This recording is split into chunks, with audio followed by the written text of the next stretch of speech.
छत्तीसगढ़ के चिरई पदर गांव में एक दिन भारी भीड़ लगी थी। लोग देवी के मंदिर में इकट्ठा होकर बकरे और मुर्गों की बलि देने की तैयारी कर रहे थे। ढोल नगारे बज रहे थे और पूरे माहौल में डर और अंधविश्वास का साया था। हर कोई यही मान रहा था कि बलि देने से देवी खुश होंगी और सब कुछ ठीक हो जाएगा। उसी समय वहां गुरु घासीदास जी पहुंचे। उनकी शांत और गंभीर उपस्थिति से धीरे धीरे माहौल बदलने लगा।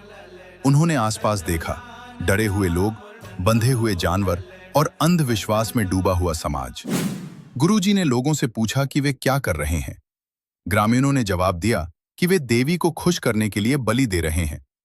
ये सुनकर गुरु घासीदास जी ने गहरी नजर से सबको देखा और एक सवाल पूछा, अगर तुम सच में आस्था रखते हो तो हमेशा कमजोर और पालतू जानवरों की ही बलि क्यों देते हो?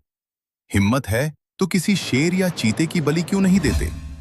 ये सुनते ही पूरा गांव शांत हो गया। लोगों के पास कोई जवाब नहीं था। उनके सिर अपने आप झुक गए। गुरुजी ने समझाया कि यह आस्था नहीं बल्कि डर और कायरता है। तुम ताकतवर को नहीं बल्कि बेबस और कमजोर को चुनते हो। फिर उन्होंने एक और गहरी बात कही, क्या कोई मां अपने ही बच्चों का खून मांग सकती है? ये सवाल लोगों के दिल को छू गया। भीड़ ने धीरे से कहा, नहीं। गुरु घासीदास जी ने कहा कि कोई भी देवी देवता मांस नहीं खाते और निर्दोषों का खून नहीं पीते। ये सब अंधविश्वास है जो लोगों को गलत रास्ते पर ले जाता है। उन्होंने लोगों को सत्य और सात्विक जीवन अपनाने का संदेश दिया।